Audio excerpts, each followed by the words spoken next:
इस बार केंद्र की सरकार युवाओं को रोजगार देने में सफल हो पाएगी? नहीं, बिल्कुल नहीं। उनको तो रोजगार देने का उनके पास एजेंडा ही नहीं है। उनका मैनिफेस्टो ही जो है वो हाथी का दांत है, खाने का कुछ और दिखाने का कुछ और। वो लिखते कुछ और हैं, जनता को चुनाव में दिखाने के लिए वो करते कुछ और हैं। तो वो तो उनको करना नहीं है। उन्होंने कह भी दिया है कि रोजगार जो है वो जुमला है। हम तो ये कह रहे हैं कि देश को तोड़ने का प्रयास हो रहा है, नौजवानों को उनके सवालों से बेदखल करने का प्रयास हो रहा है। हम तो इस बात पर टिके हुए हैं कि आज 2024 का चुनाव शुरू हो चुका है देश भर में, तो ऐसे समय में मुद्दा क्या होना चाहिए। तो बीजेपी ने चुनाव की तैयारी तो शुरू कर दी है। मणिपुर से उन्होंने शुरू किया है, हरियाणा भी चल रहा है, उत्तर प्रदेश भी शुरू हो जाएगा और आने वाले दिनों में देश भर को कम्युनल राइट में और दंगों में उनको अंदर कर देना है, दंगों में उनको समेट देना है पूरे मुल्क को। यहाँ सब लोग आए हैं केंद्र सरकार को बदलने के लिए, क्योंकि 9 साल जो बदहाल बुरा हाल है देश का, तो अब इनसे कोई उम्मीद देश के नौजवानों को नहीं है। हम तो इसलिए आए हैं ना, हम तो आपसे इसलिए बताया कि हम लोग इसलिए आए हैं कि देश में मुद्दा जो बीजेपी बदलने का कोशिश कर रही है, आज देश के जंतर मंतर से, दिल्ली से हम लोग नौजवानों को रिप्रेजेंट करेंगे, बात करेंगे, उनको संबोधित करेंगे और ये कहेंगे कि इनके नफरती मुद्दों का शिकार आपको नहीं बनना है, उससे बचिए। ये आपके दिमाग के साथ खेल रहे हैं। कुकी को मैतेई से लड़ाकर, हिंदू को मुसलमानों को लड़ाकर, तमाम जगहों को जातीय हिंसा, धार्मिक हिंसा और उन्माद में फंसाना चाहते हैं। नौकरियां कितनी भरपूर है वो तो यहाँ आए हुए लोग भी बता सकते हैं, और आप देश भर में घूमेंगे तो लोग बताएंगे। नौकरी वही है कि हथियार थमा दो और किसी धर्म के खिलाफ लड़ा दो, यही तो नौकरी दे रहे हैं। तो इसी को शायद वो नौकरी कह रहे होंगे। नौकरी तो उन्होंने दिया 4 साल के अग्निवीर का, शायद इसी को नौकरी कह रहे हैं। अगर आप इसको नौकरी मानते हैं तो आप मान सकते हैं। 4 साल की नौकरी को तो कोई नौकरी नहीं मान सकता। वो नौकरी नहीं है, वो तो पता नहीं क्या है। 4 साल की क्या नौकरी होती है। भरी जवानी में रिटायर कर देने की योजना सरकार की चल रही है और वो इसको नौकरी कह रहे हैं। तो ये बिल्कुल ही फर्जी बात है उनकी। और मध्य प्रदेश और राजस्थान और छत्तीसगढ़ को लेकर के ये परेशान है, क्योंकि वहाँ ये लोग चुनाव हारने वाले हैं, स्पष्ट तौर पे इनको पता चल गया। इसलिए मोदी जी भी जा रहे हैं, ये भी जा रहे हैं, वो भी जा रहे हैं, पूरा अपना तरकश में जितना तीर है सबका इस्तेमाल कर रहे हैं। लेकिन राजस्थान और मध्य प्रदेश के लोगों से जो हमारी बातचीत होती है, हम तो ये समझ रहे हैं कि वो लोग मन बना रहे हैं कि इस बार इनका कोई भी तीर चलने वाला नहीं है। सांप्रदायिक बुलडोजर के खिलाफ युवाओं ने एक बार फिर से मोर्चा खोल दिया। ये मुद्दा युवाओं का नहीं, पूरे देश का है, क्योंकि बेरोजगारी के मुद्दे पर लगातार केंद्र की सरकार को घेरा जाता है। लेकिन इस बीच तमाम मुद्दे हमारे पास है, चाहे वो मणिपुर का मुद्दा हो, चाहे अडानी का मुद्दा हो, चाहे बेरोजगारी का मुद्दा हो, या फिर यहाँ पर संसद से लेकर सड़क तक विपक्ष को घेरने का मुद्दा हो। नमस्कार, आपके साथ मैं हूं ऋतिक सबिता। स्वागत है आपका नेक्स्ट 9 न्यूज पॉलिटिकल बाइट में। हमारे साथ अजीत जी मौजूद हैं, उनसे जानने का प्रयास करेंगे कि इस वक्त राजनीति का स्तर क्या हो चुका है। पहले अजीत जी, एक आप अपना इंट्रोडक्शन दीजिए। मेरा नाम अजीत है, आपने बताया है, और मैं बिहार से हूं और एमएलए हूं डुमरांव विधानसभा से। अजीत जी, सबसे बड़ा सवाल ये है कि आज युवाओं को जो है सड़क पर उतरना पड़ा, और ऐसा नहीं, 9 सालों से लगातार आप ये तस्वीर को देख रहे हैं। आपको क्या लगता है कि क्या इस बार केंद्र की सरकार युवाओं को रोजगार देने में सफल हो पाएगी? नहीं, बिल्कुल नहीं। उनको तो रोजगार देने का उनके पास एजेंडा ही नहीं है। उनका मैनिफेस्टो ही जो है वो हाथी का दांत है, खाने का कुछ और दिखाने का कुछ और। वो लिखते कुछ और हैं, जनता को चुनाव में दिखाने के लिए वो करते कुछ और हैं। तो वो तो उनको करना नहीं है। उन्होंने कह भी दिया है कि रोजगार जो है वो जुमला है। हम तो ये कह रहे हैं कि देश को तोड़ने का प्रयास हो रहा है, नौजवानों को उनके सवालों से बेदखल करने का प्रयास हो रहा है। हम तो इस बात पर टिके हुए हैं कि आज 2024 का चुनाव शुरू हो चुका है देश भर में, तो ऐसे समय में मुद्दा क्या होना चाहिए। तो बीजेपी ने चुनाव की तैयारी तो शुरू कर दी है।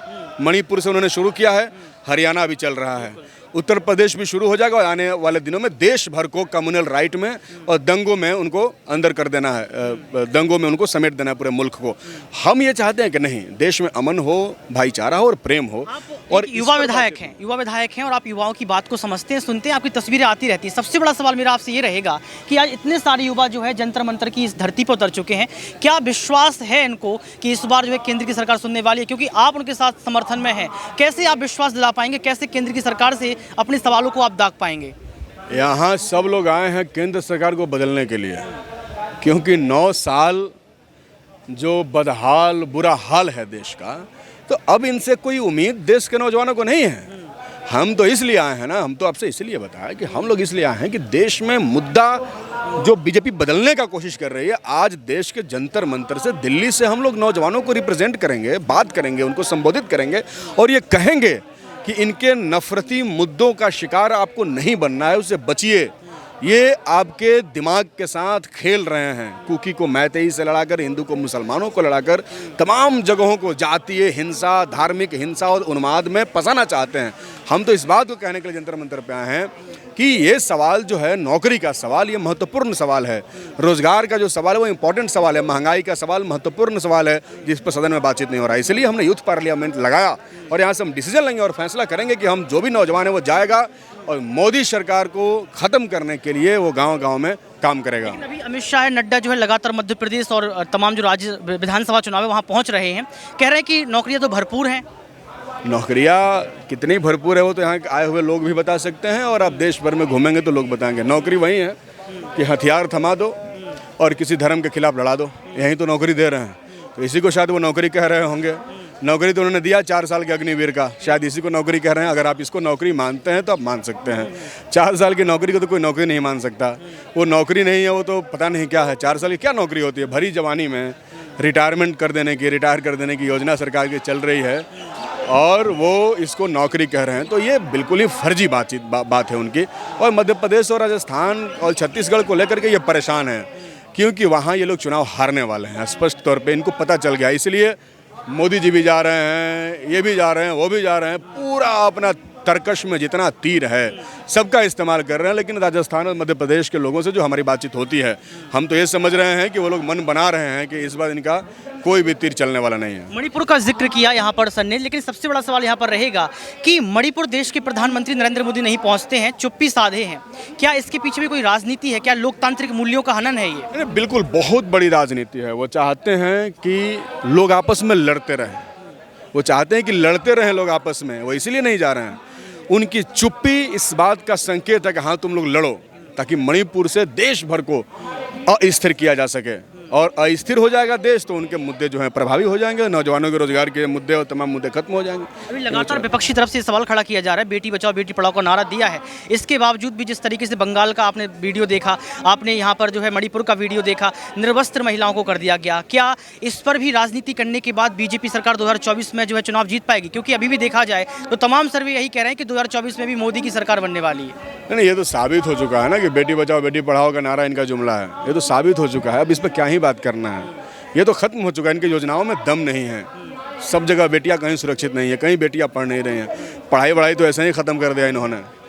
नई शिक्षा नीति ला करके ऐसा कर दिया कि बेटी क्या बेटे भी नहीं पढ़ पाएंगे, कोई नहीं पढ़ेगा। इसलिए ये सब कोई मुद्दा नहीं है, बल्कि ये देश को गुमराह करने का कोशिश कर रहे हैं, उसके खिलाफ हम लोग को लड़ना है। ये मेरा थोड़ा सा सवाल ये रहेगा गठबंधन को लेके कि अभी 26 विपक्ष की पार्टियां जो है इकट्ठी हुई हैं, अलायंस हुआ। क्या आपको लगता है कि गठबंधन वर्सेस इंडिया वर्सेस एनडीए की जो लड़ाई होने वाली है उसमें कौन जीतता हुआ आपको नजर आ रहा है? हाँ भाई, तो बीजेपी को ही पता है कि इंडिया जीत रहा है, इसीलिए तो वो परेशान है, हैरान परेशान है। इसीलिए देख रहे हैं ना कि जब इंडिया बनने लगा तो महाराष्ट्र में उन्होंने अपनी चाल चली, बिहार में चलने का प्रयास किया और कई सारे जगहों पर, लेकिन हम लोग तो बिहार में उनका प्रयास जो है सफल नहीं होने दिए।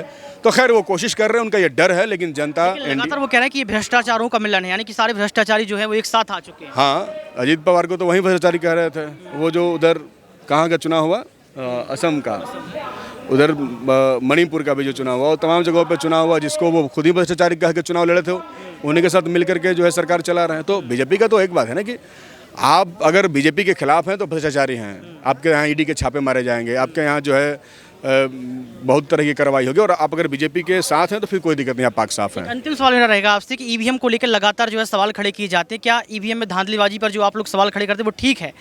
नहीं, देखिए, हम लोग तो स्पष्ट कह रहे हैं कि अगर ईवीएम में गड़बड़ी है तो उसको जांच किया जाए और जांच करके उस पर कार्रवाई होनी चाहिए। ईवीएम में भी एक मशीन है, तो मशीन तो कभी भी गलती कर सकता है, इसमें क्या डाउट हो सकता है? इसलिए चुनाव फ्रेश होना चाहिए।